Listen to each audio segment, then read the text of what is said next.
Muy buenas noches a todos y todas. Es un gran placer estar con ustedes esta noche y compartir algunos pocos conocimientos que he logrado en el correr de los años y que esperamos pues que logren clarificar algunas de las concepciones que tenemos sobre los mayas y sobre este año. Nosotros, los estudiosos de las ciencias sociales, enfrentamos muchos problemas y muchas discusiones, y una de esas es, por ejemplo, el concepto de civilización. Muchos han escrito sobre este concepto, y una de los arreglos que yo he encontrado más aceptables es lo que tenemos aquí. En primer lugar, pueden ver ustedes algunas de las zonas que en tiempos muy antiguos llegaron a ese nivel de cultura, de civilización. Por ejemplo, la China, la India, Sumeria o Mesopotamia, los egipcios, y luego en América los mayas y los incas, ¿verdad? Hay dos conceptos o dos cosas que deben estar presentes, que son necesarias para tener una civilización. Y en primer lugar es el cerebro grande que nosotros hemos logrado desarrollar a través de millones de años, porque ya sabemos con los últimos hallazgos que se han realizado que el ser humano pues tiene ya básicamente unos 5 millones de años de existir, no en la forma en que somos hoy día físicamente, ni con los avances, pero sí los principios, ¿verdad?, de esa vida humana. Y la otra cosa necesaria son los excedentes de alimentos, para que haya gente que pueda dedicarse a hacer otras cosas, no solo andar buscando comida, ¿verdad? Y así fue que comenzó esta evolución de la cultura humana hasta llegar a lo que es la civilización. Pero también, además de esos dos conceptos básicos que deben existir, tenemos otros elementos que son primarios, o sea, que son necesarios también, como las ciudades, la mano de obra especializada, clases sociales, el desarrollo de un estado, y también otros que son secundarios, elementos como las obras monumentales, el comercio a larga distancia, el arte monumental, la escritura, las ciencias. Como ven, la escritura es un aspecto secundario, básicamente porque tenemos civilizaciones como la incaica que no tuvieron escritura, sin embargo llegaron al grado de civilización, ¿verdad? Siguiente. Nosotros estamos hablando aquí básicamente de una zona en América que conocemos arqueológicamente, antropológicamente como Mesoamérica, aunque hoy día ya tiene otras acepciones, ¿verdad? Pero básicamente comenzó con arqueología, y es una zona que va desde el norte de México hasta la parte central más o menos de Honduras, incluyendo las islas de la bahía, y bajando, incluyendo toda la parte occidental de Nicaragua y la parte noroccidental de Costa Rica. Básicamente esa es Mesoamérica, y dentro de esa área tenemos la maya. Esa área maya básicamente que incluye los estados de Tabasco y de Chiapas en México, toda la península de Yucatán, todo Guatemala, todo Belice, y las partes occidentales de Honduras y de El Salvador. Y entonces ahí en esa zona tenemos Copán, que está en la parte sur oriental, digamos, de lo que es el área maya, ¿va? Algunos de los aspectos interesantes de la cultura maya son, por ejemplo, el desarrollo de la escritura, y en este caso vamos a mencionar la numeración.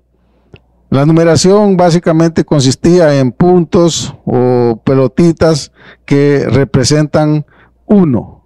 cada una de esas es 1, ¿va? Y luego una raya que representa 5.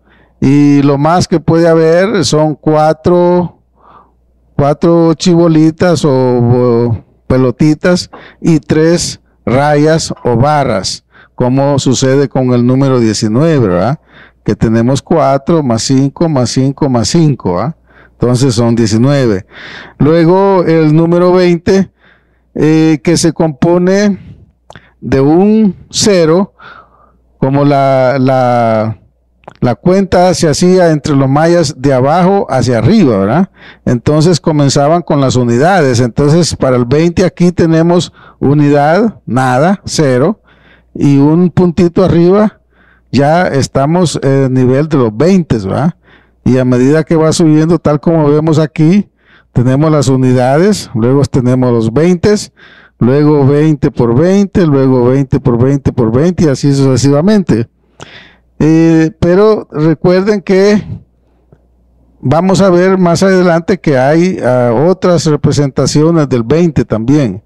Y tenemos el 0, que son estos dos, son únicamente 2 de los signos que utilizan los mayas para representar 0, ¿verdad? Y como les decía, en la cuenta normal uno va con las unidades, luego los 20, luego 20 por 20, etcétera, ¿va? Ahora, cuando estamos hablando de tiempo, hay un cambio, porque tenemos las unidades, luego los 20, pero a partir de este nivel, del tercer nivel, tiene que entrar un 18.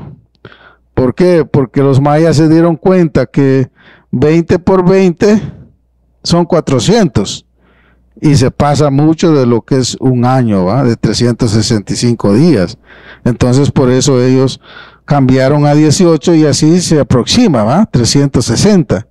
Y así sucesivamente en cuanto al tiempo, siempre tiene que haber un 18. No podemos seguir con los 20 como se hace en la cuenta normal. Estas son representaciones de los números, además de las pelotitas y de las rayas, tenemos también cabezas humanas o de animales que representan números. Pero aquí solo tengo unas pocas, o digamos, el autor en este caso puso unas pocas representaciones, pero son varias. Y eso nos complica la vida, ¿va? Cuando queremos descifrar algo y nos encontramos que no hay puntos ni rayas, sino cabezas, entonces ya eso nos complica bastante la situación. Hay algunas cosas que son elementos básicos en estas cabezas, por ejemplo, solo voy a mencionar 2. Para el número 5, por ejemplo, tenemos este símbolo aquí, que es el símbolo del tun. Entonces todos los 5, en alguna manera u otra, va a aparecer el símbolo del tun. En el caso del número 10, por ejemplo, tenemos una mandíbula descarnada. Y esa es lo que nos dice, ¿va? Que es un 10. Y como pueden ver, en varios de los otros números que siguen, aparece esa mandíbula descarnada. Aquí tenemos otras representaciones para el número 20. Que son distintas a la que les mencionaba, donde teníamos en el nivel de las unidades un 0, sin unidades, y al segundo nivel hacia arriba teníamos un punto, que era un 20, ¿verdad? Pero también hay otras representaciones como estas dos que están aquí, que representan el 20, ¿verdad? Y luego hay varias representaciones para 0, ¿verdad? Y esto, como les digo, complica un poco la situación del estudioso, ¿va? Porque muchas veces, tanto en los códices como en la piedra, los glifos no están muy claros y se necesita mucha experiencia de gente de muchos años para poder descifrar esos números. Luego tenemos los nombres y los símbolos de los días, ¿eh? Que son 20 días por todos. Básicamente estos que están aquí más sobresalientes son representaciones de los códices por lo general, ¿verdad? Y luego tenemos representaciones de los meses, que son 20 meses, ¿verdad? Esos los vamos a ver que aparecen en algunos calendarios, ¿verdad? Siguiente. Los calendarios son necesarios para predecir y regular actividades religiosas, agrícolas, de cacería y de otras actividades. Y básicamente, ¿qué es un calendario? Es una división de una escala de tiempo o temporal, digamos, para medir el tiempo, ¿verdad? Según los inventos o las necesidades que se haya creado una sociedad. O sea que estas son cosas inventadas por nosotros los humanos, ¿verdad? Y esa escala temporal se define por los movimientos aparentes de los astros. Recuerden esto de aparentes, ¿verdad? No son los astros los que se mueven. Sí se mueven, ¿verdad? Pero para nosotros, así como los vemos tan rápido que se mueven, no son ellos, sino básicamente nosotros con la Tierra. Tanto en el movimiento de rotación, el diario, que nos trae día-noche, como en el movimiento de traslación, movimiento del Sol alrededor de la Tierra, alrededor del Sol, ¿verdad? Entonces, esos movimientos no son reales. Si ustedes se fijan bien, como deben ser muy observadores, todos estos astros nos aparecen diariamente por el este y se nos pierden por el oeste. ¿Por qué?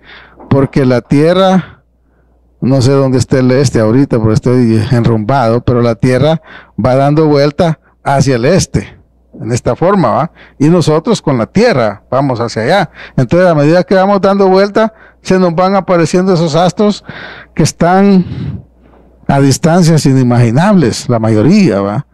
Entonces, los astros toda la vida están saliendo por el este y se nos pierden por el oeste, ¿va? Y no es el Sol el que sale, somos, por decir así, nosotros los que le salimos al Sol, ¿verdad? Entonces, la escala de tiempo se define por los movimientos aparentes de los astros. Y la división que hacemos es una división que se basa en los ciclos astronómicos, que algunos son naturales, como el día solar, el mes lunar, el año trópico, etcétera, y otros son artificiales. O sea, que nosotros los hemos inventado, nosotros los hemos hecho, porque en la naturaleza no hay diferencia de 7 días. Un día es igual a cualquier otro. No hay diferencia donde un domingo o un miércoles. Los días son iguales, ¿verdad? Pero nosotros sí los hemos diferenciado. Eso es un invento nuestro, ¿verdad? Las semanas no son naturales, ni las horas, ni los minutos, ni los segundos. Eso los hemos inventado nosotros, ¿verdad? Y las escalas pueden agruparse en épocas o eras que cuentan divisiones o ciclos desde un origen arbitrario, un origen que nosotros o lo inventamos o es algo que ha sucedido en nuestra historia, ¿va? Como en el caso del calendario nuestro cristiano, ¿va? Que se comenzó a utilizar desde el 525 después de Cristo, cuando este monje lo inventó, que tiene muchos problemitas, ¿va? En primer lugar, por ejemplo, el nacimiento de Cristo no fue necesariamente el año 1, fue unos 6 o 7 años después, ¿verdad? Hasta ahora, con los estudios que se han hecho más avanzados, se da cuenta uno de esa situación. Pero fíjense ustedes qué gran trabajo no sería cambiar todas esas fechas que tenemos, ¿verdad? Tenemos que dejarlo así porque no hay de otra, ¿va? Pero Cristo nació unos 6 o 7 años después del año 1, ¿va? Y entre los calendarios mayas, bueno, digo aquí tenemos los siguientes, pero viene despuesito porque voy a hacer un paréntesis siguiente en cuanto a los calendarios. El primero que tenemos de cierta duración, ¿verdad? Porque podemos hablar de calendarios desde un día, ¿verdad? Pero un día es demasiado corto, o mes, o un año, pero aquí estamos hablando del Solkin, que es de un periodo de 260 días. Y se compone de la combinación de 13 números, del 1 al 13, con los 20 nombres de los días que vimos anteriormente, ¿verdad? Entonces 20 por 13 son 260. Es un calendario corto, es un calendario que lo llaman más que todo religioso, un calendario de buena o de mala suerte según el día en que nacía la persona, que iba a tener buenas cosechas o que iba a tener un buen esposo o una buena esposa o lo que fuera, ¿va? Entonces ese es uno de los calendarios. Siguiente. El otro calendario, bueno, aquí lo que tengo son los símbolos de los días y los nombres de cada uno. Todo este material básicamente viene de Diego de Landa, el obispo que estuvo en Yucatán allá por 1550, y él desafortunadamente por la mentalidad del momento pues destruyó bastantes de los libros, de los códices que tenían los mayas ahí, ¿verdad? Pero después él recopiló también mucha información y de ahí viene toda esta información. Aquí estos jeroglíficos están bien bonitos, ¿verdad? Bien limpitos, bien claritos, pero como les decía, ya cuando uno va a las fuentes originales de piedra o de códices, se complica porque o están manchados o está solo una parte y entonces se necesita mucha experiencia del epigrafista para poder identificarlos, ¿verdad? Pero aquí tienen los símbolos y los nombres. Estos nombres vienen básicamente del maya yucateco. Ustedes aquí en Guatemala pues tienen la suerte de tener muchos grupos mayas, ¿verdad? Muchas lenguas mayas. Y sí se parecen algunos, pero no son igual, ¿va? Esto básicamente es maya yucateco. Siguiente.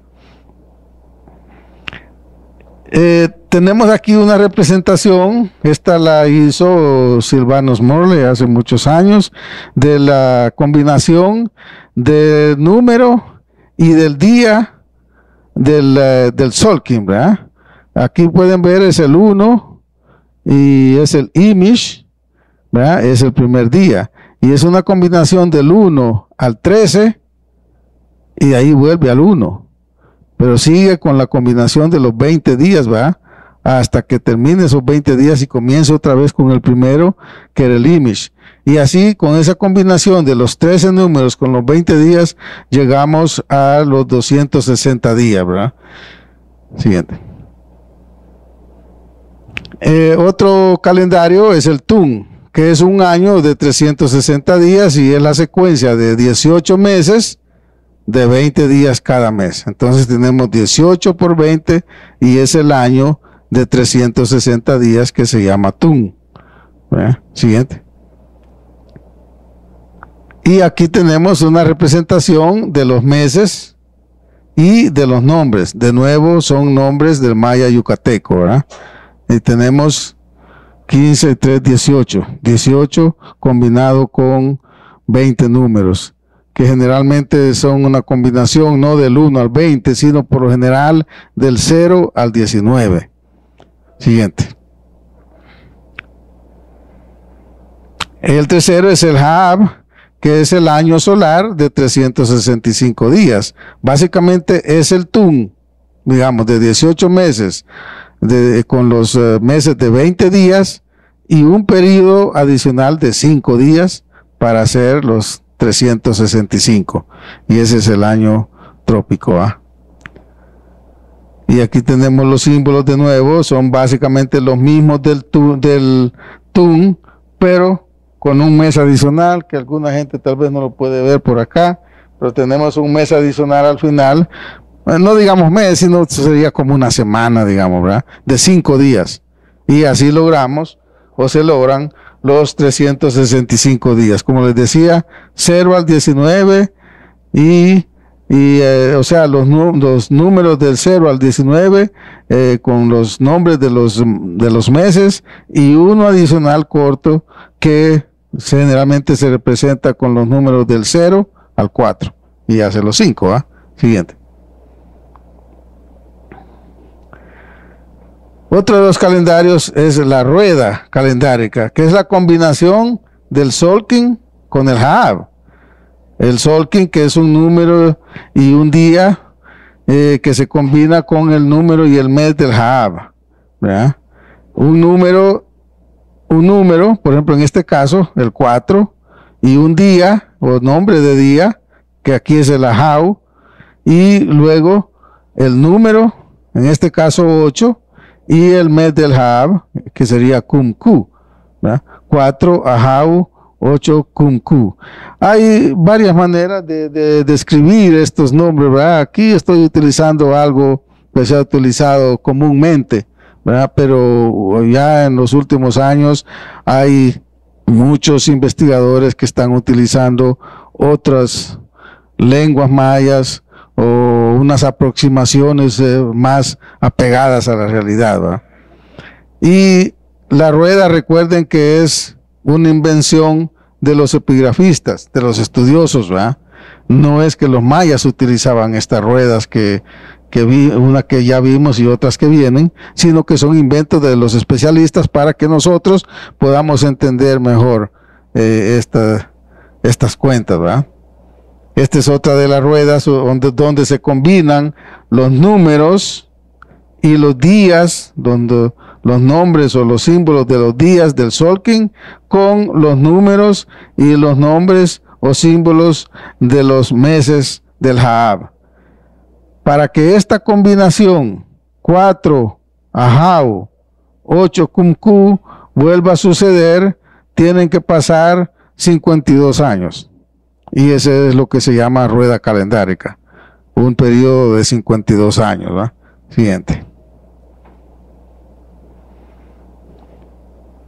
Luego tenemos la cuenta larga, que se le conoce también como serie inicial, porque es lo que por lo general comienza un escrito maya, ¿va? Generalmente el escrito maya comienza con una, vamos a hablar un poquito de español ahora, con una cláusula temporal, ¿verdad? En tal fecha sucedió tal cosa, ¿va? Entonces generalmente los escritos mayas comienzan con una frase temporal y generalmente comienza con un glifo introductor, generalmente, va, no siempre, y no siempre tampoco comienza con una serie inicial. En Copán muchos de los escritos en las estelas comienzan solamente con la rueda calendárica, no con la serie inicial. Y la cuenta larga se compone de 5 jeroglíficos y cuenta los días desde una fecha mítica, en este caso desde el 130000 4 Ahau 8 Kumku, que es el 13 de agosto del año 3114 a.C. No se sabe por qué los mayas seleccionaron esa fecha para comenzar a contar el tiempo, ¿va? Todavía no se ha logrado descifrar ni se ha encontrado nada que nos dé a conocer la razón por la cual ellos comenzaron aquí. En esta fecha, que es más o menos, bueno, 3114 antes de Cristo, los mayas no existían. Entonces, hay un misterio ahí, ¿va? ¿Por qué comenzaron en esa fecha? Tendría que haber sido algo especial para ellos que todavía no hemos encontrado nosotros. Y los 5 jeroglíficos de la cuenta inicial, de la serie inicial o cuenta larga, comienza con, primero, estos son bactunes, que son periodos de 400 años. El siguiente son catunes, que son periodos de 20 años. El siguiente es el tun, un año de 360 días. El siguiente es Winal, o sea, meses de 20 días. Y el último es un día, ¿verdad? Siguiente. Y tenemos aquí una representación de esos periodos largos, bactunes, tanto en forma geométrica, le llaman a esta, como en forma de cabezas de animales, ¿va? Entonces ahí también tenemos problemita porque aquí se miran bonitos y claritos y ya, pero ya en la escritura, en piedra o en papel, en los códices, aparecen de distintas formas, ¿verdad? Entonces es necesario, como les decía, siempre la experiencia del epigrafista para poder definir a qué periodo se refiere. Tengo una muestra aquí de una estela de Copán, que es la estela A, y esto se refiere, este es el glifo introductor, que generalmente es un glifo grande que abarca 2 y a veces hasta 4 columnas de jeroglíficos.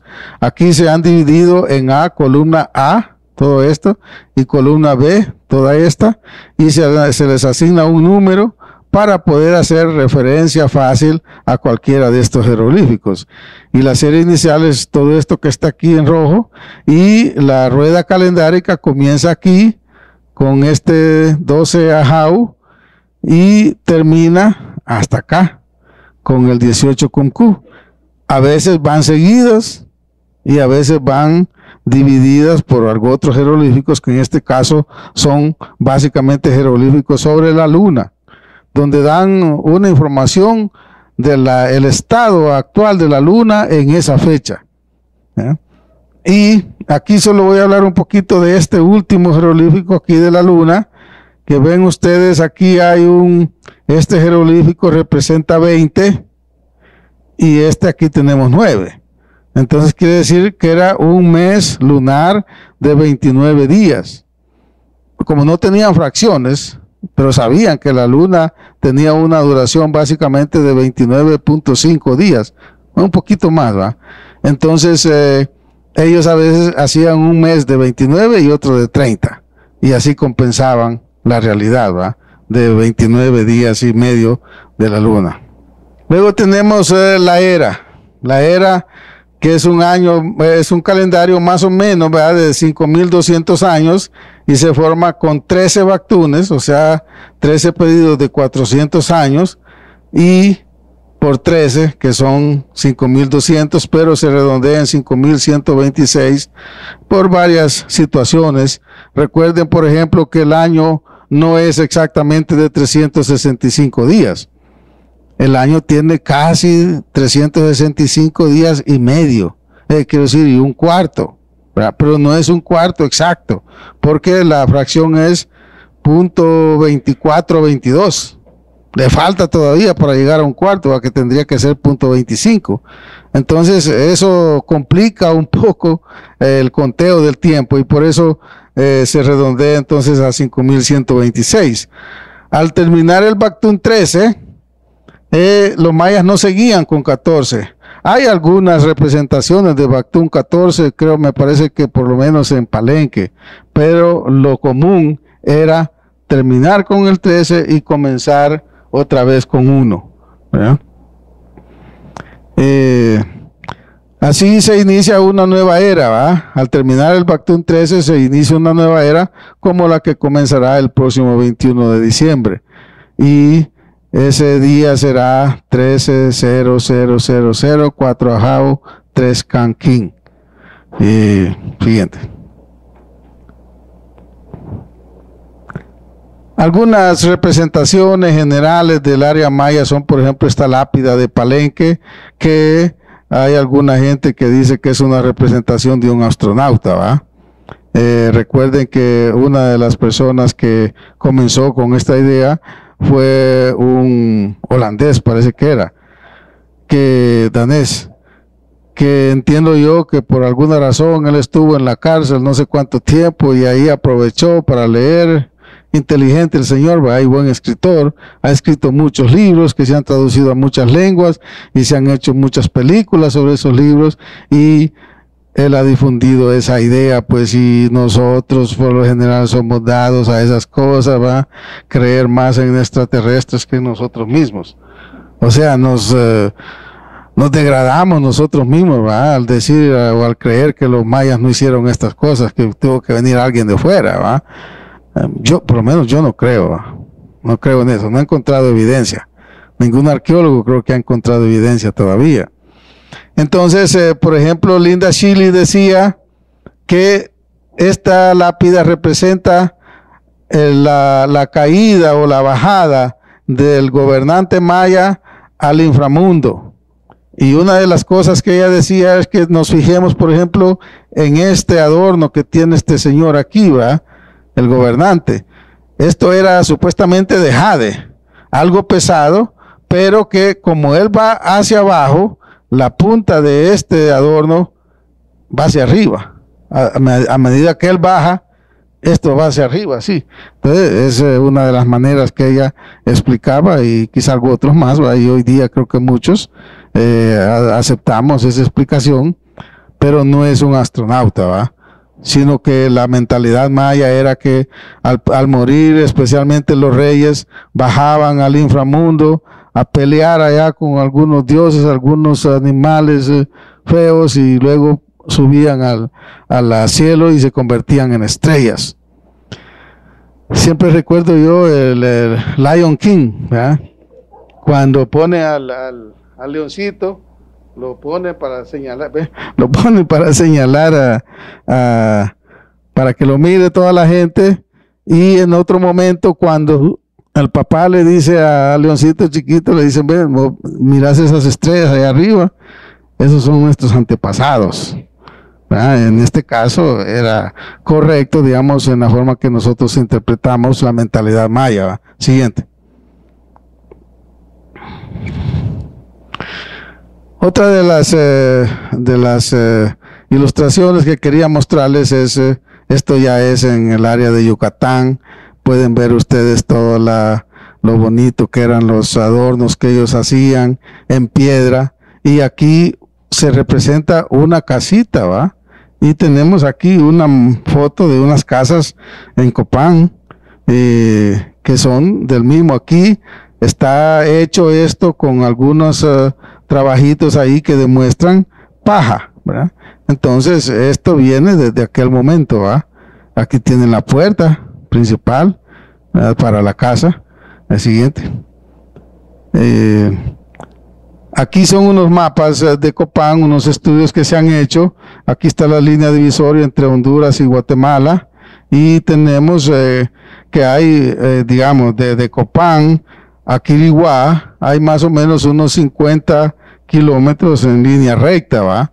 Y se supone que Copán fundó Quiriguá en algún momento, pero Quiriguá creció bastante, desarrolló bastante, y al final pues hasta capturó y mató a uno de los gobernantes de Copán, pero Quiriguá nunca tomó Copán, ¿verdad? Copán siguió siendo siempre lo que era, y podemos ver aquí algunos de los sitios por los que se supone que tal vez había una línea de comunicación entre estos dos centros, ¿verdad?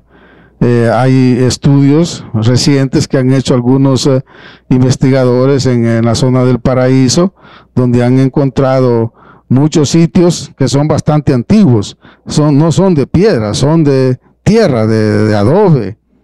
Entonces, y esos son del periodo formativo, ¿verdad?, antes de la era de Cristo. Siguiente.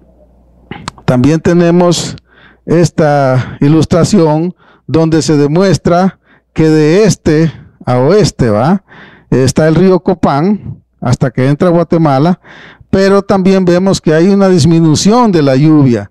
Aquí más o menos son unos 2000 milímetros, 1900, 1800, 1700, 1600, y así va disminuyendo. Ya en Guatemala pues todavía menos, ¿va?, por el área de Chiquimula.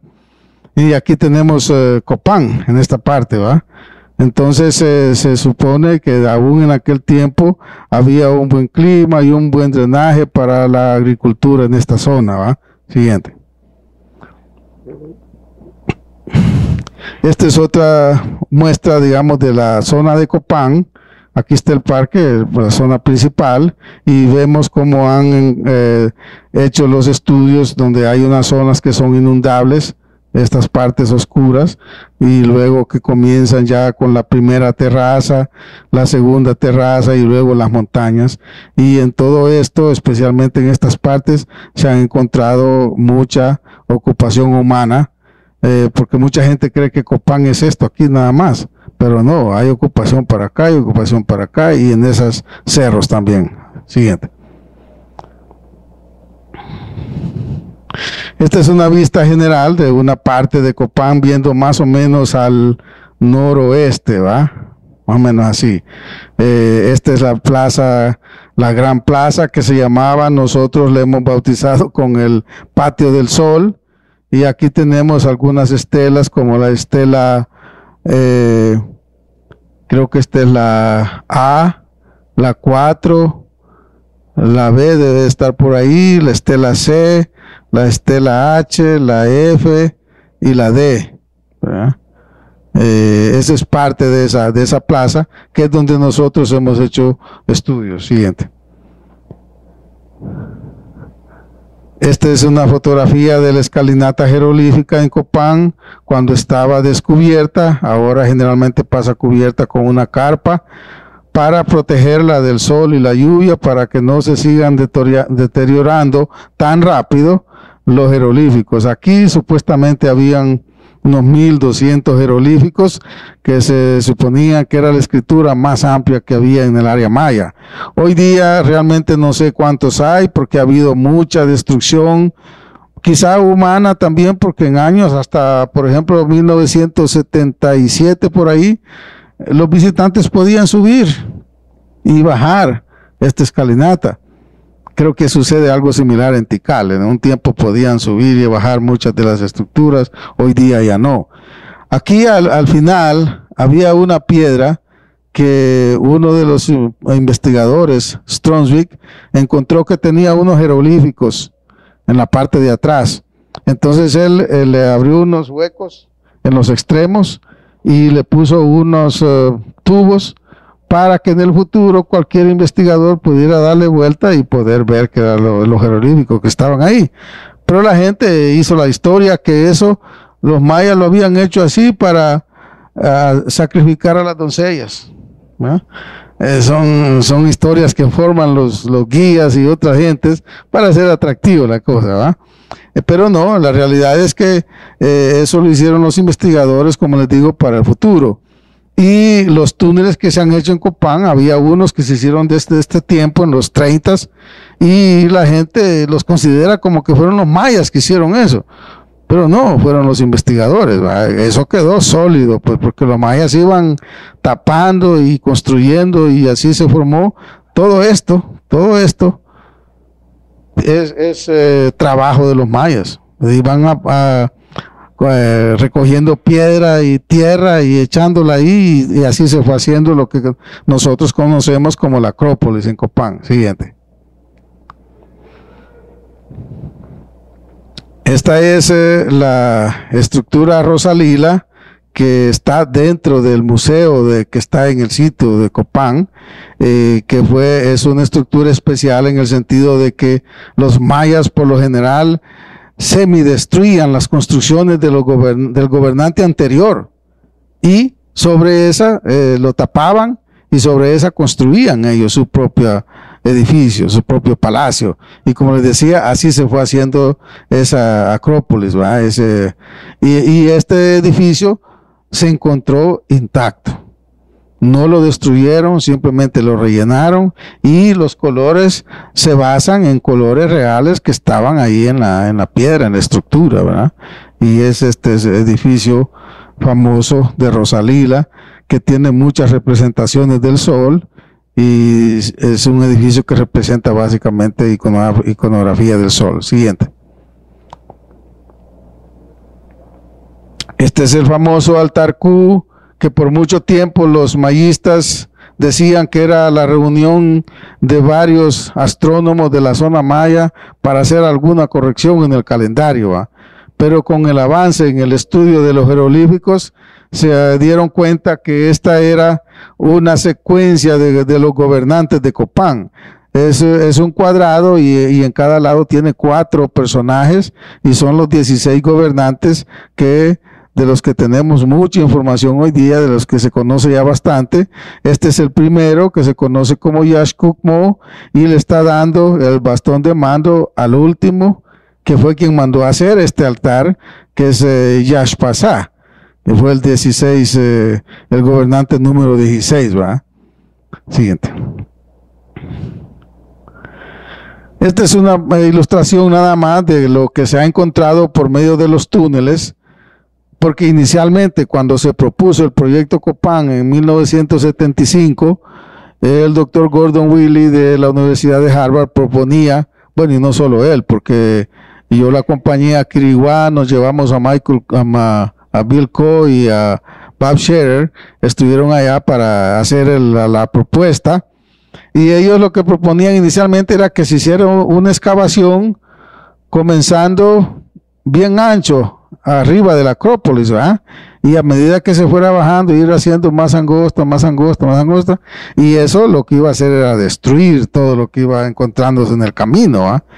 Entonces los arqueólogos decidieron mejor utilizar el método de los túneles, que ya se había comenzado en los 30, o sea, Gustavo Stromvik hizo túneles en Copán y así comenzó a ver de que ese cerro de tierra y piedra era artificial, hecho por los mayas, ¿va? Y aquí tienen algunas de las estructuras que les dan nombres distintos: Papagayo, Chorcha, Esmeralda, y luego por último la escalinata jeroglífica que vimos, ¿va? Y todo esto se ha podido conocer por medio de esos túneles. Siguiente. Bueno, este es básicamente, como les decía, aquí Copán por lo general para mucha gente solo es esto, pero no, todas estas cositas negras que ven ustedes aquí son estructuras mayas, y las que se han excavado bastante bien y restaurado son los de esta zona, ¿va? Que se conoce como las sepulturas. Y esto es un Sac Bay, o sea, un camino maya empedrado, que ahí está todavía, uno lo puede ver y se nota la diferencia en la altura del terreno, ¿verdad? Entonces, esto es real, esto está ahí. Aquí está un poquito reconstruido porque básicamente todo esto era terreno de agricultura, hasta ahorita todavía sigue, ¿va? Y se supone que seguía por aquí, porque aquí hay restos de un Sac Bay también. Se supone que de acá era la comunicación con ese con esos centros, ¿verdad? Y este es el río Copán, que viene más o menos de noreste a suroeste, ¿verdad? Hasta llegar a Guatemala. El siguiente. En Copán entonces nosotros tenemos esta parte que es la parte principal, y aquí está más grande, ¿verdad? Se conoce como la plaza principal, todo esto, y la Acrópolis, esta parte, ¿va? Y nosotros en las investigaciones que hemos estado realizando nos hemos concentrado en esta zona que se ha conocido como la Gran Plaza, pero a la cual nosotros le estamos llamando Patio del Sol. Siguiente. Y en el Patio del Sol lo que tenemos básicamente son 9 estelas, todas estas son estelas, ¿verdad? 7 de las cuales son de un solo gobernante, que es el famoso 18 Conejo, todas estas. Esta es la más antigua, que originalmente estaba aquí, y los investigadores encontraron que había una base aquí para la estela, y entonces la subieron acá, y la estela ahí, que también es anterior, y los mayas hicieron este nicho aquí para dejarla en su puesto, ¿eh? Ahí está la estela y aquí está el altar. Y entonces las otras 9, o 7, quiero decir, son de 18 Conejos. Vamos a hacer una comparación con Quiriguá. Quiriguá tiene también una plaza, ¿verdad? Nada más que aquí, en vez de estelas, por lo general lo que hay, lo importante es este campo de pelota, ¿verdad? Y siguiente, y van a ver ustedes, la plaza de Copán está abierta hacia el sur, con una estructura más o menos en el centro, y la de Quiriguá está abierta hacia el norte, con otra estructura en el centro, ¿va? Y esta línea es recta, pero en Copán no. Esta línea tiene esta dirección, la única recta sería este pedacito, y luego esta tiene otra dirección, ¿verdad? Y vamos a ver que nosotros encontramos una explicación para eso. Ahora, la arqueastronomía, que básicamente es astronomía antigua, ¿va? Y la arqueastronomía busca la relación entre los astros y ciertas obras humanas, ¿va? No necesariamente todas, ¿va? Y los estudiosos encuentran eso o lo deducen de las relaciones, esas relaciones las deducen de los alineamientos, de las orientaciones, de los mitos, de los ritos y de otras fuentes, ¿verdad? Y es por eso que se han realizado observaciones en Copán y se ha encontrado que sí existen esas relaciones ahí. Pero no solo en Copán, ¿verdad? En otros sitios mayas igual, ¿verdad? Pero me voy a concentrar en Copán, ¿verdad? Y se ha visto que los monumentos no fueron colocados al azar, sino que los mayas tenían un plan para ubicar esos monumentos, orientarlos, etcétera, ¿va? Esas relaciones se pueden reconocer solamente en ciertos días del año, que son días de eventos especiales, como son los solsticios, los equinoccios y los pasos del sol por el cenit. Esos días es cuando es fácil ubicar las salidas o las puestas de los astros, ¿va? Porque una vez que están fuera de esos momentos, como vamos a ver, ya es difícil ver exactamente dónde o por dónde sale o se pone un astro, ¿va? Las investigaciones en Copán, como les decía, se han realizado solamente en el patio del Sol y únicamente con respecto al Sol. No hemos tocado otra zona ni tampoco otros astros, ¿verdad? En esta diapositiva, si ustedes se ponen a pensar, lo único natural aquí es el agua y la tierra. Pero ven ustedes que tenemos un montón de letras y números y colores y rayas y cosas, todo eso invento nuestro, ¿ah? Que claro, nos ayuda a conocer mejor el globo terráqueo. Por ejemplo, aquí tenemos al norte el trópico de Cáncer, ¿verdad? Y tenemos al sur el trópico de Capricornio. Y en el centro tenemos el Ecuador. Todo esto nos ayuda a entender los movimientos del Sol, y son los movimientos del Sol precisamente los que dieron la base para hacer estas divisiones, ¿verdad? El Sol se mueve entre los trópicos, o sea, si nosotros decimos comenzamos el año acá en el trópico de Capricornio en diciembre, que es cuando el Sol está más al sur, el Sol ahorita está yendo o saliendo, digamos, aparentemente, ¿va?, hacia el norte. Ahorita van a venir lo que conocemos como pasos del Sol por el cenit, ¿va? Y llega hasta esta parte aquí, ya no sigue más para allá. De ahí comienza cuando llegamos al solsticio de verano. De ahí comienza el Sol a salir hacia el sur hasta que llega acá otra vez y ya hasta ahí llega y luego otra vez. Así está en ese juego anual, ¿verdad? Entonces, nosotros tenemos, recuerden que una de las cosas especiales del paso del Sol por el cenit es que se dan solamente en esta franja de la Tierra, esta franja tropical, ¿verdad? Por eso muchos textos que son extranjeros del norte ni hablan de los pasos del Sol por el cenit, porque ellos no tienen paso del Sol por el cenit. La gente del norte, por ejemplo, al norte de esta raya, para allá, no solo aquí en América, sino en todo el mundo, tienen el Sol toda la vida hacia el sur, y las sombras que ellos tiran son toda la vida hacia el norte. Lo mismo sucede con la gente al sur del trópico de Capricornio, ¿va? Básicamente en este caso Chile, Argentina, Uruguay, ¿va? Ellos toda la vida tienen el Sol al norte y la sombra hacia el sur. Pero nosotros en esta franja tropical a veces tenemos el Sol en el norte, a veces lo tenemos al sur y a veces lo tenemos directamente sobre nuestras cabezas. Y yo muchas veces les digo a los muchachos, bueno, quizá por eso es que nosotros somos así, ¿verdad? Quizá, puede ser, es posible, no sé. Pero la gente que vive arriba de esos trópicos o abajo acá, tienen que fijarse bien porque no se mueren, ¿verdad? No hay producción de alimentos en esos periodos de frío. Se mueren de frío o se mueren de hambre. Nosotros aquí toda la vida tenemos mangos o guineos o algo para comer cualquier época del año, ¿va? Entonces no nos preocupamos mucho. Siguiente. Una de las cosas que yo noté haciendo las observaciones en Copán es que si uno toma un edificio, un tronco, un árbol, un poste, lo que sea, y está observando ese poste, y si se mueve para acá, la vista pues siempre va a dar ahí, ¿va? Estas rayas siempre convergen con ese objeto, pero cuando uno hace observación con el Sol, es diferente. Yo no entendía, ¿va? Cuando comenzamos en Copán, que yo miraba que si me paraba aquí, el Sol estaba ahí, ¿va? Pero si ya me movía para acá, el sol no se quedaba ahí y no había una línea de visión así, va, hacia allá, sino que el sol se va moviendo con uno.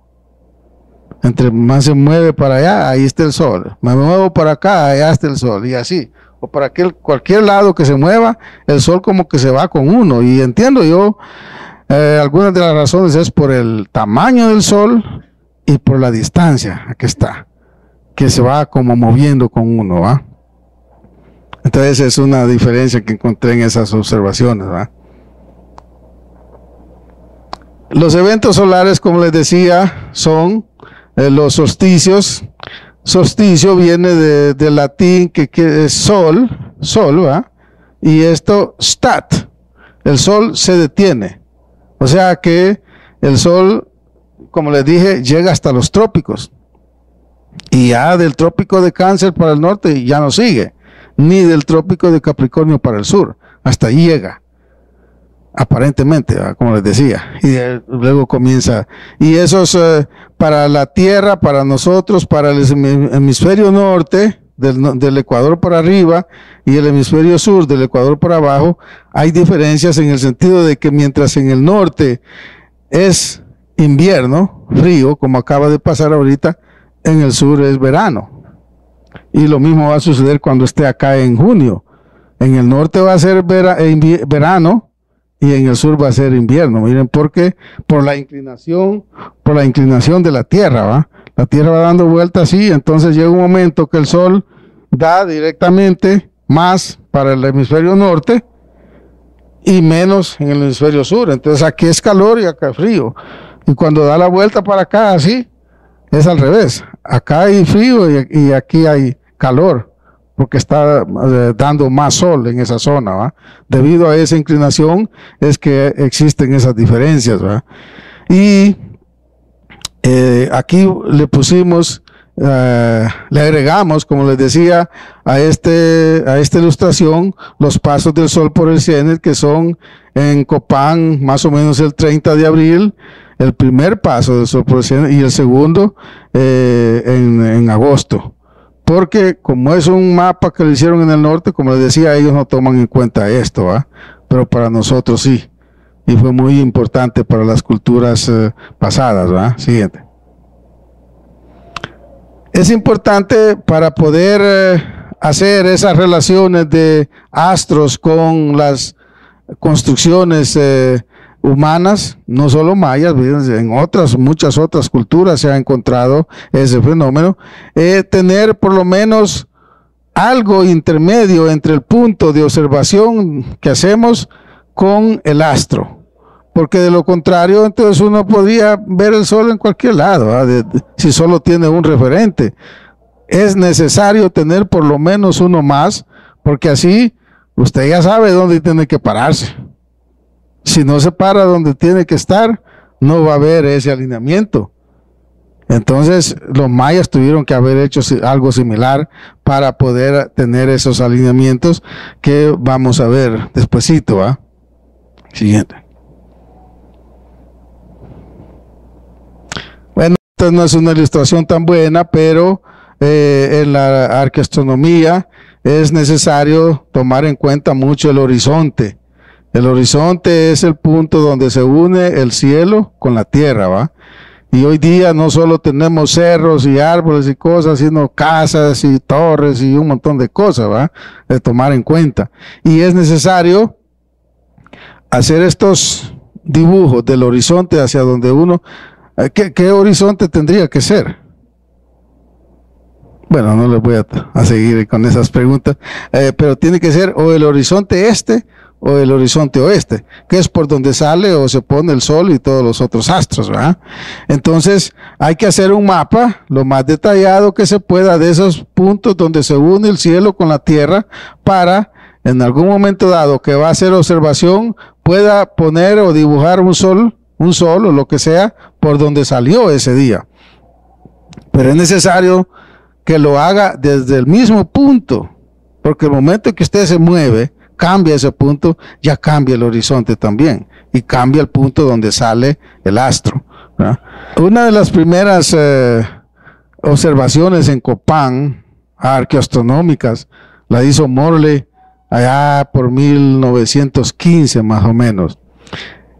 Este es el grupo principal de Copán. El pueblo de Copán está por aquí, ¿va? Por ahí.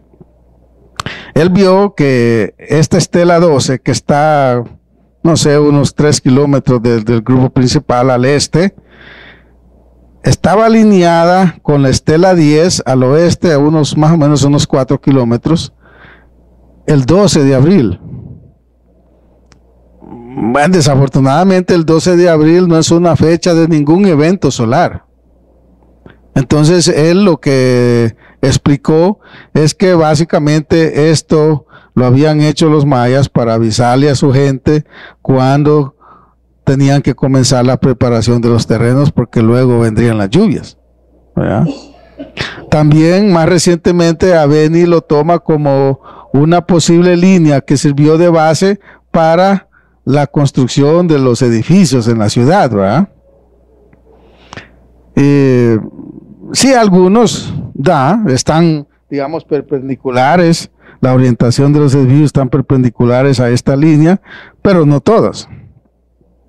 Recuerden que en toda Mesoamérica hay una diferencia, ¿va? No todos los edificios están directamente al norte, la mayoría tienen una orientación hacia el este, unos 6, 7 grados. ¿Verdad? Entonces, este fue por lo menos el primer intento. Desafortunadamente, esta ilustración no me parece mucho porque la estela no sobresale de los cerros. Está como a mitad aquí, ¿va? Pero por lo menos así le da a conocer a uno bien claro que el sol se pone. No es que sale, digamos, de la 10 a la 12 no sale en esa misma dirección, ¿verdad? Pero sí se pone en esa en dirección directa con la estela 10. Siguiente. Nosotros hicimos observaciones en Copán para los 3 eventos solares, ¿verdad? Los solsticios, tanto las salidas y las puestas. Nosotros entonces lo que hacemos en este caso es que nos vamos tempranito al sitio arqueológico y observamos por dónde sale el sol. Y por ejemplo, parados aquí vimos que el sol sale en esta dirección, ¿verdad? Lo mismo que hay una relación de la 4 con la H, de los altares G con la estela C, de la F con la 4 y así sucesivamente. Aquí tengo flechas tanto de salida como de puesta, porque por la simetría que existe en el espacio, la orientación, o sea, la dirección de salida en el equinoccio, en el solsticio de invierno, es la misma dirección en que se pone en el solsticio de verano, en todos los casos, ¿verdad? En el solsticio de invierno salió en esta dirección, en el solsticio de verano se va a poner en esta dirección el sol, ¿verdad? Y siguiente. En el solsticio de invierno, como es un tiempo así de nubes y de bruma y todo eso, casi no logramos ver el sol, pero aquí creo que más o menos pueden ver ustedes que es diferente al resto, ¿va? Y ahí está saliendo el sol. Estamos parados en la estela E, acá atrás, y más o menos saliendo por la esquina de esta estructura, ¿va? El sol. Entonces, ese es un alineamiento. Siguiente. Esta es la puesta del sol en el solsticio de verano, desde la estela H, que está acá atrás, viendo hacia la estela 4. Vean ustedes, el sol se está poniendo directamente sobre la estela. O sea que están alineadas en esa fecha, ¿va? Del solsticio de invierno, de verano. Siguiente. El solsticio de invierno, una de las cosas que nos interesaba también es la sombra, porque recuerden que uno no puede estar viendo al sol directamente, entonces supusimos que quizá los mayas buscaron una manera de definir estaciones y de definir horas del día por medio de sombras. Y ustedes ven aquí como en el solsticio de invierno la sombra llega a la primera grada, más o menos como a las 8 de la mañana, ¿va? Y como el sol anda bastante bajo hacia el sur, o sea que el sol baja 23.5 grados al sur del Ecuador, más los 14 o 15 grados a que estamos nosotros en Honduras, son como que 37, algo así grados. Entonces el sol está bastante bajo y la sombra es bastante larga. Vamos a ver en el caso del solsticio de verano que no es así. Siguiente. Y esta es la sombra al mediodía, que pega a la primera grada, ¿verdad? La siguiente. Y esta es la sombra por la tarde, más o menos como a las 4, donde pega otra vez a las gradas aquí, ¿verdad? Entonces nosotros suponemos que los mayas pudieron haber dividido el día, por lo menos en ciertas fracciones, ¿verdad? Siguiente. Ahora son los equinoccios. Equinoccio quiere decir, equi quiere decir igual, noccio, noche. O sea, y la otra cosa se me olvidó mencionarles con respecto a los solsticios de invierno, es que esa fecha es el día más corto del año. Quiero decir más largo. No, más corto, perdón. Y la noche más larga del año, ¿verdad? Y en el otro solsticio va a ser al revés, ¿verdad? Bueno, los equinoccios, les mencionaba, por ejemplo, el hecho de que estas gradas están inclinadas, ¿va? No son rectas. Estas dos secciones por lo menos, y nosotros encontramos que esta sección de la gradería está alineada con la salida y la puesta también del sol en los equinoccios. ¿No? Y ya van a ver algunas de las ilustraciones ahí. Aquí tienen ustedes el equinoccio, la salida viendo de la estela C, que está acá atrás, hacia la F. El sol está saliendo directamente sobre esa estela, ¿va? Siguiente. La gradería noreste. Esa es se está tomando la foto de acá atrás en dirección de esa gradería y ven el sol saliendo ahí, ¿verdad? Siguiente. Las sombras del equinoccio ya son más cortas, ¿ve? Ya no llegan a las gradas que están para acá. Son más cortas porque el sol ya está más al norte, ¿verdad? Entonces la sombra más corta. Esa es la sombra de la mañana. Siguiente. Esta es la sombra al mediodía, ¿ven? Está abajo. Y la sombra de la tarde. Siguiente. Miren, bien corta. Más o menos a la misma hora que se tomó la foto de la otra, que llegaba mucho más acá, ¿verdad? Siguiente. Estos son los pasos del sol por el cenit, salidas y puestas. Bueno, aquí está la explicación por la cual los mayas hicieron estas graderías en esa orientación, con esa orientación, ¿verdad? En esta dirección sale el sol el día del paso del sol por el cenit, ¿verdad? Los arqueólogos hablaron de esta estructura, 223, que solo se excavó como la mitad y se restauró como la mitad, ¿verdad? Ellos en sus informes dijeron, bueno, esta estructura es un poco diferente de las otras en el sentido de su orientación. Tiene como unos 15 grados de diferencia. Si ustedes ven cómo van estas y cómo va esa, ¿va? No tiene la misma orientación. Bueno, nosotros decimos que hemos encontrado una explicación, porque el día del paso del sol por el cenit, estas graderías de este edificio están alineadas con la puesta del sol. En esa misma dirección se pone el sol, como vamos a ver, ¿va? Siguiente. Esta es para la gradería noroeste, ¿verdad? Vean, el sol está saliendo en esa dirección, ¿verdad? Y por eso tiene esa orientación. Aquí esta es una estructura, tiene el pedacito de gradas que están más o menos rectas, y luego las otras que vimos que están alineadas con los equinoccios. Siguiente. Y esta es una fotografía de esa estructura 223 viendo hacia la puesta del sol. Entonces, consideramos que tenemos una explicación para esas orientaciones, ¿verdad? El siguiente.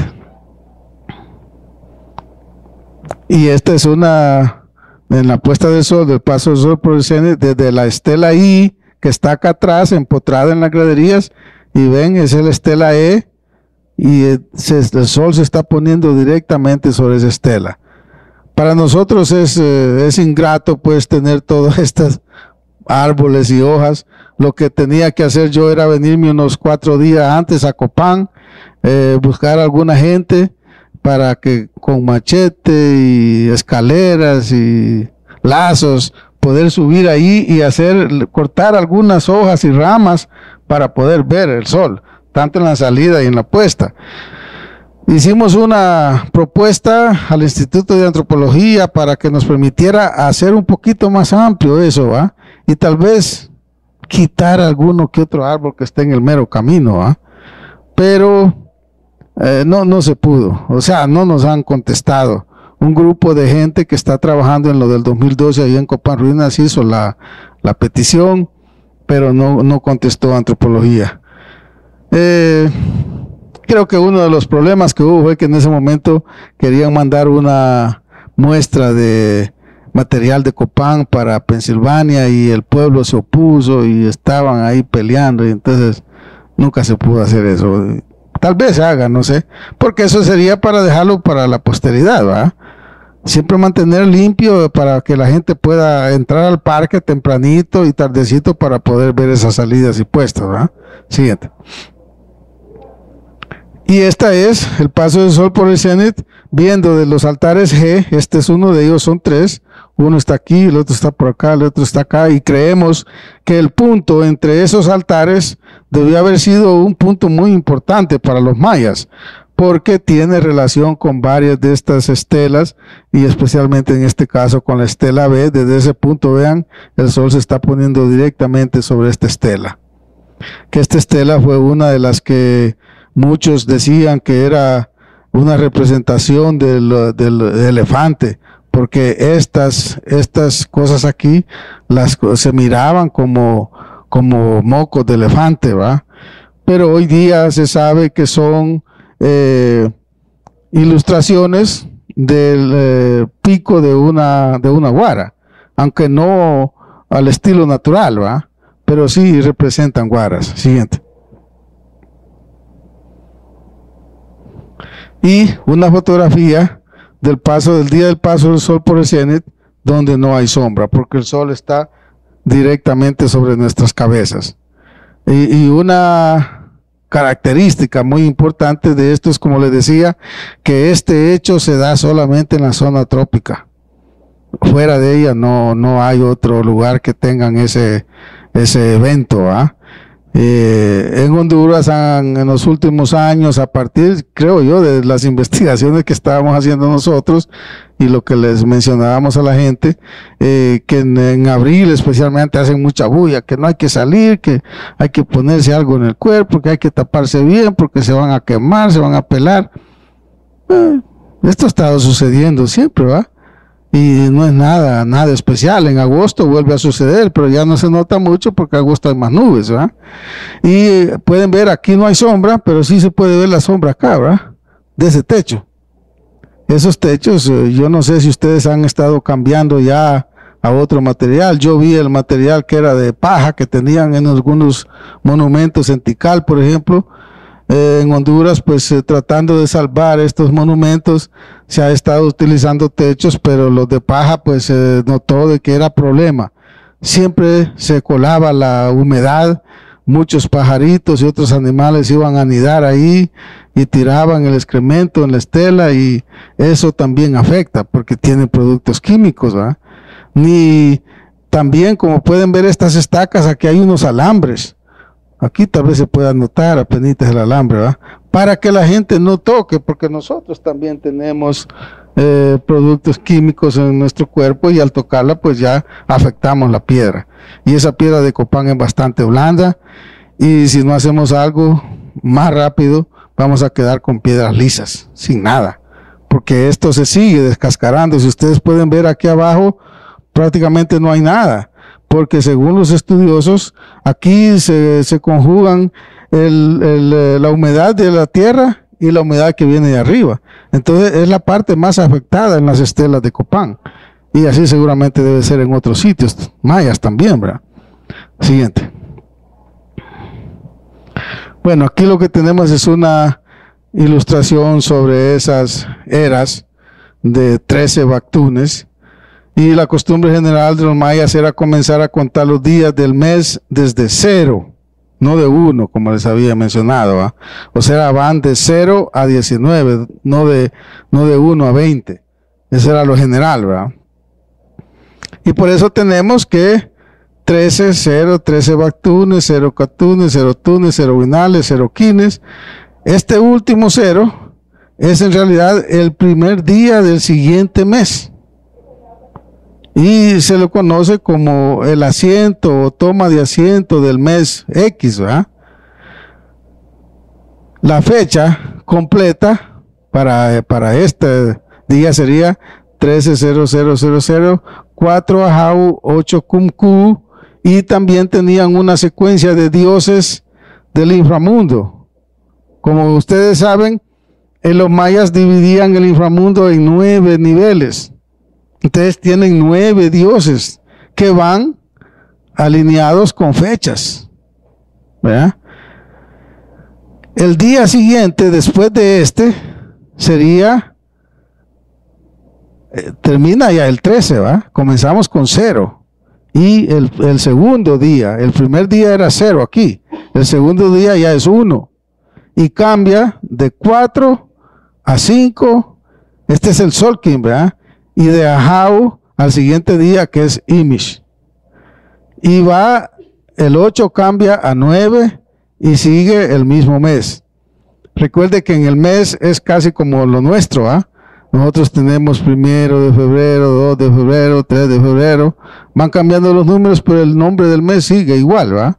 Entonces, más o menos esa era la situación con los mayas. Y ya como son 9 dioses, de G les llaman, entonces el siguiente es el 1, ¿ah? Y aquí va el G1.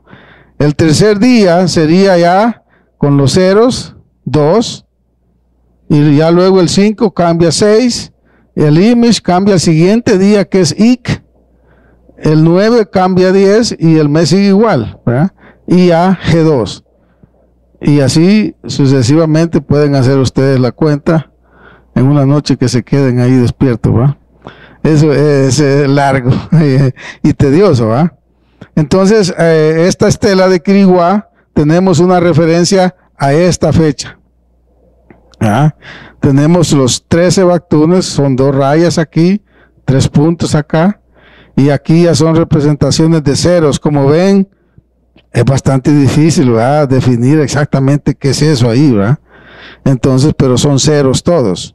0 catunes, 0 tunes, 0 vinales, 0 quines, y luego 4 Ahau, 4 Ahau, y luego el 8 Cumcu.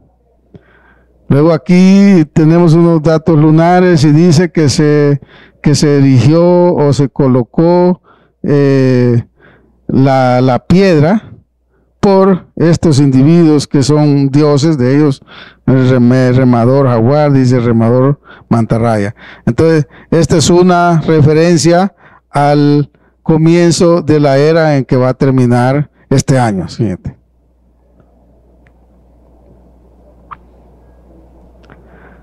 Y como ven, hay un problema, digamos, en el sentido de que la correlación de las fechas mayas con las fechas cristianas son un tanto problemáticas, ¿verdad? Y hay una que es bastante aceptada, que es una que le llaman de Goodman Martínez Thompson. 3 investigadores que hicieron una correlación y luego vinieron otros más recientes que hicieron otra correlación. O sea que el fin de esta era puede ser el 21 de diciembre o el 23 de diciembre, porque la correlación más reciente es 2 días después.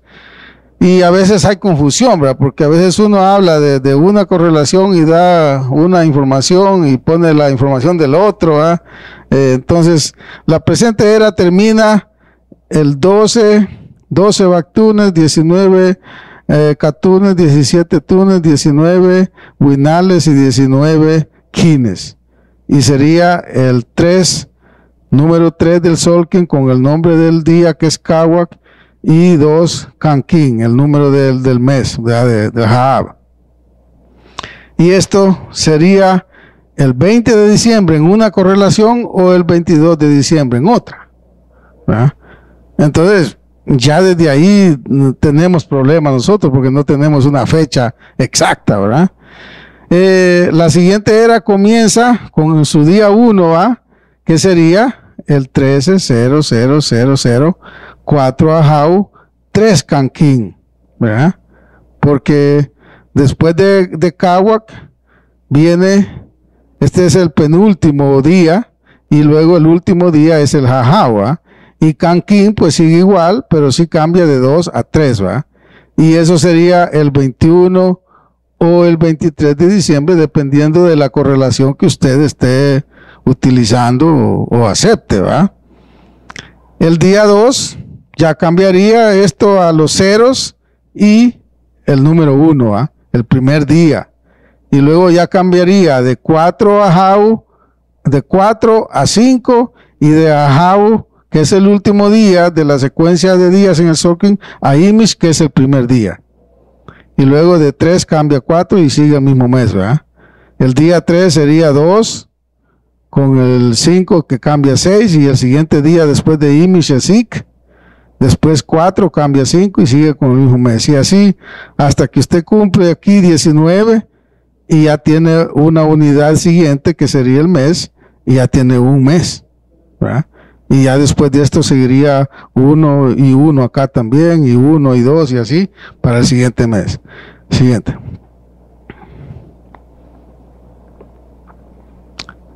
Bueno, con respecto al 2012 hay muchas cosas que se han hablado, ¿va? Y hay unos hechos que son realidades, ¿va? Como por ejemplo los alineamientos con el centro de la galaxia.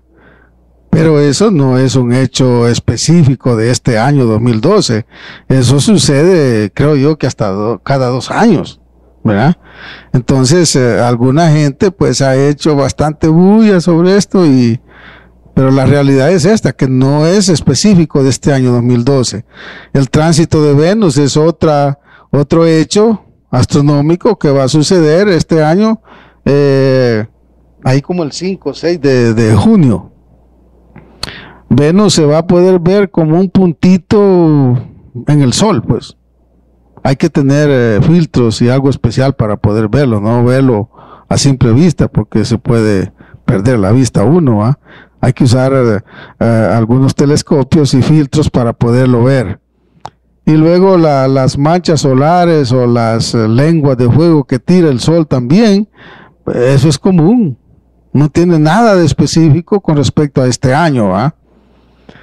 Ahora, hay que tener mucho cuidado con las profecías de que se están hablando, ¿va? Porque muchas de ellas son fragmentarias, solo son parte de lo que los mayas hablaron. Y en muchas ocasiones son contradictorias, ¿verdad? Han sido manipuladas a través de los años, ¿verdad? Mal entendidas, hay errores, y en ninguna de ellas se menciona destrucción del mundo, de la tierra, ¿va? En ninguna de ellas. Se habla del tiempo cíclico maya, o sea que ellos predecían, ¿va?, que esto iba a volver a suceder, y en hecho sucede, pero en este caso no es tan cíclico, ¿va? Porque ellos esperaban que cada creación fuera mejor. Entonces ya no es cíclico, o sea, cíclico sería que volviera a suceder lo mismo, la misma cultura y todo, ¿verdad? Entonces no tiene mucho que ver con eso. Ahora, nosotros creo que podríamos aprender también algo de esto, porque hay alguna gente que habla de que el ser humano tiene que mejorar, tiene que cambiar de su estilo de vida, de la civilización en que vivimos, de la cultura en que vivimos, ¿va? Porque es destructiva para la tierra, para nosotros mismos, para la sociedad en general.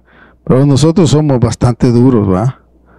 Hablamos de que hay que aprender del pasado, pero los jóvenes no quieren aprender de uno que está más viejito, ¿va?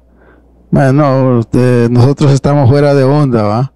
Pero no, la experiencia de los años enseña mucho, y yo creo que la gran responsabilidad no solo es nuestra ahorita hacia los jóvenes, sino los jóvenes mismos, de tomar una determinación de mejorar. uno critica bastante a los que están en el gobierno, en los distintos gobiernos, ¿va? Pero, bueno, ¿qué ha decidido usted hacer? Muchos de ustedes van a ser los gobernantes de nuestros países en el futuro, en algún nivel gubernativo, ¿va? Entonces, ustedes tendrían que demostrar ese cambio. Nosotros que estamos ya avanzados ya somos árboles torcidos, ¿verdad? Es bastante difícil, pero ustedes tienen la oportunidad de mejorar. Y si no mejoran, pues sí, va a venir la destrucción. Pero no este año, ¿va? En algún momento va a llegar, ¿verdad? Entonces tenemos que ser mejores individuos y esa es una tarea individual de cada uno de ustedes. No es nada, no es nada fácil, ¿verdad? Pero debemos hacer el esfuerzo. Los mayas no dijeron que se va a terminar el mundo y algunos interpretan lo que ellos decían como algo mejor que va a venir, y ese algo mejor no va a venir si nosotros no hacemos algo, y especialmente las nuevas generaciones, ¿verdad? Es un trabajo difícil, pero recuerden, ustedes van a estar en momentos y en posiciones de hacer algunos cambios, mejores familias, mejores instituciones y respeto y consideración hacia la madre tierra. Nosotros no, bueno, ya hoy día ni nos respetamos a nosotros mismos, ¿verdad? Diariamente tantas muertes y tantas cosas que suceden. Tenemos que cambiar, debemos de mejorar o tratar por lo menos, no porque no podemos llegar a ser perfectos, ¿verdad? Pero sí podemos tratar de mejorar la situación y de no seguir destruyendo nuestra tierra, nuestros árboles, nuestras aguas, nuestra flora, nuestra fauna, porque ya hoy día hay muchos de esos árboles, plantas y animales que ya ni existen, porque les hemos destruido su eco, donde ellos viven, su ecosistema. Yo soy testigo de muchas cosas en mi tierra. Hoy día, cuando yo era pequeño, yo iba a unas montañas que tan lindo estar ahí debajo de esos árboles, puras hojas secas abajo y los árboles arriba, tan fresco. Y habían animales como monos, unos que les llamamos pajuiles, los dantos o tapires. Hoy día ya no hay nada de eso, ya no hay ni montaña. Todo lo botamos. Y lo botamos, yo fui testigo de eso. Herencia maya, cortar los árboles, quemar y sembrar. Y la gente en mi pueblo buscaba la montaña porque por lo menos la primera cosecha o algo así era muy buena. Pero ya de ahí para allá ya iba bajando, ¿verdad? Y hoy lo que tenemos son lo que llamamos guamiles, ¿verdad? Terrenos que hay que dejarlos 4 o 5 años para poder tener una buena cosecha. Pues estoy a la orden y muchas gracias.